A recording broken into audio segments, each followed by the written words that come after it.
आज के हम वीडियो में ये इस क्वेश्चन पे डिस्कस करने वाले हैं, check if array is a sorted और रोटेटेड।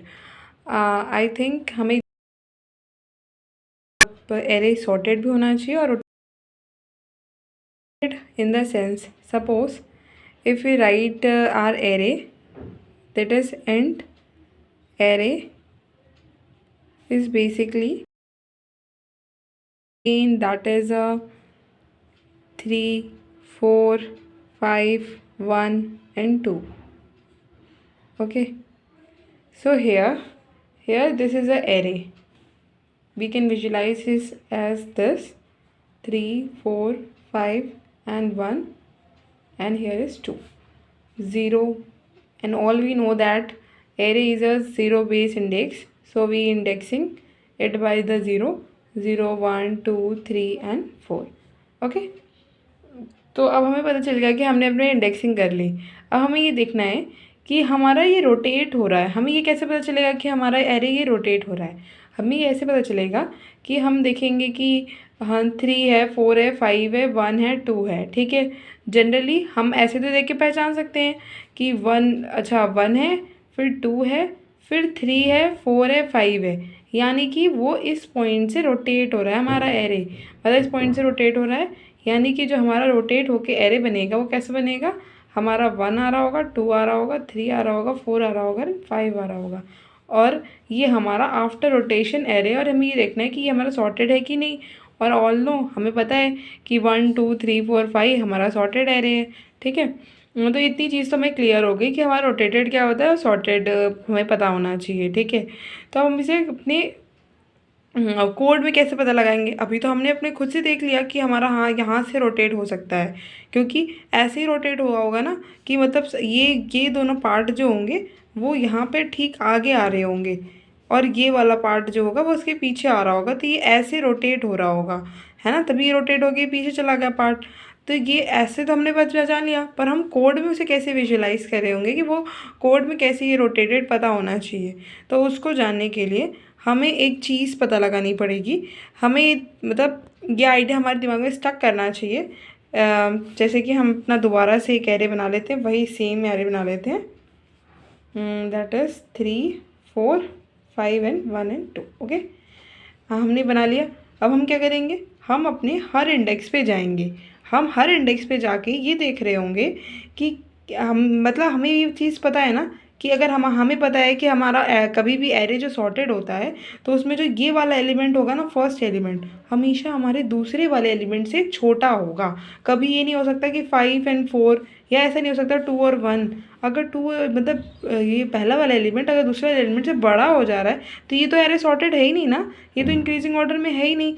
तो ये चीज़ तो हमें पता है। ठीक है, मतलब हम इसमें देख रहे होंगे कि हमें पता है कि 3, पर 3 तो यहाँ 4 से छोटा है ना, ये चीज़ तो टिक है, तो हमारा कोई बात नहीं। फिर हम यहाँ पे आए 4, तो हम यहाँ पे चला 4 हमारा 5 से छोटा है, तब भी ठीक है, हमें अभी तक लग रहा है कि हमारा एरे सॉर्टेड है।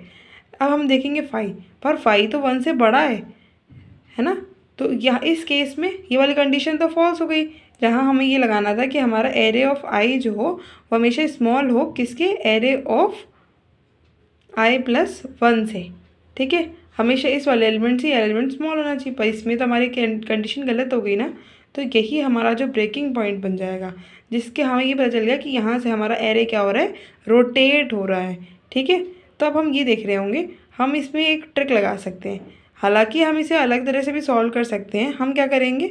इंट एक ब्रेकिंग पॉइंट ले लेंगे, जिसे हम इनिशियलाइज कर देंगे 0 के साथ। ठीक है, जैसे ही ये कंडीशन सेटिस्फाई, ये फॉल्स हो गई, ये कंडीशन जैसे ही हमारी फॉल्स हुई कंडीशन, वही ब्रेकिंग पॉइंट क्या होगा? वो इंक्रीमेंट हो जाएगा 1 से। जैसे कि यहाँ पे हमारी ब्रेकिंग मतलब ये वाली जो कंडीशन थी ये फॉल्स हो गई, क्योंकि ये तो 5 तो हमारा 1 से छोटा नहीं है ना, 1 से छोटा नहीं, ये तो बड़ा है। तो हम क्या करेंगे? यहाँ पे हमारा क्या होगा? इंक्रीज टू 1 हो जाएगा। अब वही सेम चीज़ हम आगे देख रहे होंगे कि क्या हमारा 1 क्या बड़ा है 2 से? नहीं, तो छोटा है। तो ये कंडीशन को फॉलो कर रहा है, यानी कि कुछ नहीं होगा। ठीक है, तो ओवरऑल एरे में हमें ये पता होना चाहिए कि अगर हमारा अगर हमारा सिर्फ ब्रेकिंग पॉइंट क्या है? सिर्फ 1 है, हाँ, तो उस कंडीशन में हमें ये पता हो जाएगा कि हमारा एरे क्या है? सॉर्टेड भी है, यानी कि हमारा एरे सॉर्टेड भी है और रोटेटेड भी है, क्योंकि हमें एक ही से ब्रेकिंग पॉइंट से रोटेट हो रहा है। 2-3 से रोटेट हो जाएगा तो सॉर्टेड थोड़ी रह जाएगा। तो इसी वजह से हाँ, एक तो कंडीशन में ये चेक करनी पड़ेगी। पर अगर सपोज कर लो कि अब हम ऐसा वाला एरे ले लेते हैं, ठीक है, हमने ऐसा एरे ले लेते हैं कि 3 4 5, यहाँ पे 2 ले लेते हैं, यहाँ पे हम 0 ले लेते हैं, यहाँ पे 1 ले लेते हैं।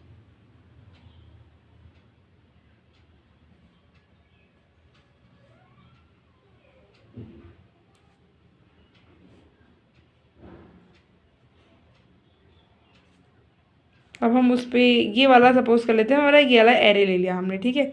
अब हम दोबारा से एक पॉइंटर पे जा रहे होंगे, हम कंडीशन को सेटिस्फाई करने की कोशिश करेंगे। अब हमें ये पॉइंटर हमारा आई हो गया, ये वाला पॉइंटर क्या हो गया, i+1, ठीक है। हमें देखना है क्या ये इससे छोटा है, हाँ, ये वाली कंडीशन फॉल्स हो गई, तो अभी हमारा ब्रेकिंग पॉइंट जो है वो 0 का 0 ही रहा। अब देखा 3 फॉल्स है, 0 का 0, 4 5 से छोटा है, 0 का 0। अब देखा 5 तो 0 से छोटा नहीं है ना, 5 तो फॉल्स है, मतलब ये वाली कंडीशन तो गलत हो गई ना हमारी, ये वाली कंडीशन गलत हो गई। तो जैसे ही गलत हुई वो ब्रेकिंग पॉइंट 1 हो गया। अब देखा हमने, आगे बढ़े, 0 तो छोटा है 1 से, ट्रू है। 1 तो छोटा है 6 से, ट्रू है। पर हम आए 6 पे, ठीक है। तो अभी इस कंडीशन में हम बताए कि 1 है, पर हमें अभी देखने में, अभी तो हमारा देखो हम आखिरी तक तो चले गए एरे के लेंथ तक, पर अभी हमें पता है कि हम देख रहे हैं कि ये तो एरे सॉर्टेड नहीं है, रोटेटेड है, पर ये सॉर्टेड तो नहीं है एरे, ठीक है। अगर हम इसे वैसे, अगर इसे इस फॉर्म में लिख रहे होते कि यहाँ से अगर रोटेट कर रहे होते तो 0 1 6 2 3 4 5, it is not a sorted array, ये तो हमारा सॉर्टेड एरे है ही नहीं। तो इस कंडीशन में, इस कंडीशन को एक और कंडीशन हमें इसमें साथ लगानी पड़ेगी। क्या लगानी पड़ेगी कि इफ़, कि अगर हमारा एरे ऑफ 0 के साथ हमेशा कंपेयर करेंगे, कि अगर हमारा ये वाला जो एलिमेंट है वो इस वाले एलिमेंट से छोटा है, ठीक है। अगर हमारा एरे ऑफ लास्ट एलिमेंट क्या होता है, एरे की जितनी लेंथ होती है वो तो हम इससे निकाल लेते हैं, -1, इस वाले एलिमेंट से अगर छोटा है तो क्या हो जाएगा इस कंडीशन में, यानी कि हमारा ब्रेकिंग पॉइंट ++ हो जाएगा। तो अब ये तो छोटा है तो उस कंडीशन में ब्रेकिंग पॉइंट 2 हो जाएगा, और जहाँ ब्रेकिंग पॉइंट 2 हुआ वहाँ ये दोनों कंडीशन फॉल्स हो गई, कि यानी कि हमारा एरे सॉर्टेड भी नहीं है, वो रोटेटेड भी नहीं है। तो उस कंडीशन में रिटर्न क्या कर दिया हमने, फॉल्स कर दिया। अब वहीं हम ऊपर वाले एरे पे चले जाते हैं। ऊपर वाले एरे में कभी भी ये एलिमेंट छोटा नहीं होगा, क्योंकि हमें पता है ना कि 1 2 के बाद हम यहाँ पे आ रहे हैं, रोटेट हुआ है यहाँ पे आ रहे हैं, तो 1 2 के बाद अगर इसके बाद ये छोटा, अगर यहाँ पे -1 होगा तो ये तो सॉर्टेड होगा ही नहीं ना, रोटेटेड भी होगा तो उस कंडीशन फॉल्स है।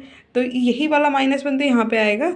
तो यही चीज़ है कि अगर हम 1 2 के बाद जो नेक्स्ट एलिमेंट आना चाहिए, यानी कि जो पहला एलिमेंट बनेगा वो हमेशा क्या होना चाहिए, वो इस लास्ट वाले एलिमेंट से छोटा ही होना चाहिए, नहीं सॉरी बड़ा होना चाहिए, क्योंकि लास्ट वाले एलिमेंट से बड़ा होगा या तभी तो ये वाला एलिमेंट छोटा होगा, तभी तो उसके इंक्रीजिंग ऑर्डर में ये बढ़ रहा होगा, है ना। क्योंकि हमने जैसे कि इसमें ऐसे लगाया था, तो 1 2 3, अगर हम यहाँ पे ये 3 की जगह ये यहाँ पे आ रहा है ना, यही वाला 3 यहाँ पे आ रहा है, अगर हम इसके यहाँ पे -1 लिख रहे होते तो ये वाला एरे ये तो इससे छोटा हो जाता, जहाँ छोटा हो जाता वहाँ हमारा फॉल्स हो जाता, यानी कि ब्रेकिंग पॉइंट ++ हो जाएगा उस कंडीशन में, ठीक है। आई होप आप लोग को समझ में आ गया होगा। ये थोड़ा ज़्यादा मेसी हो गया है, पर आप लोग आराम से समझिएगा and you all get it. और नेक्स्ट वीडियो में आपको कोड बताऊँगी।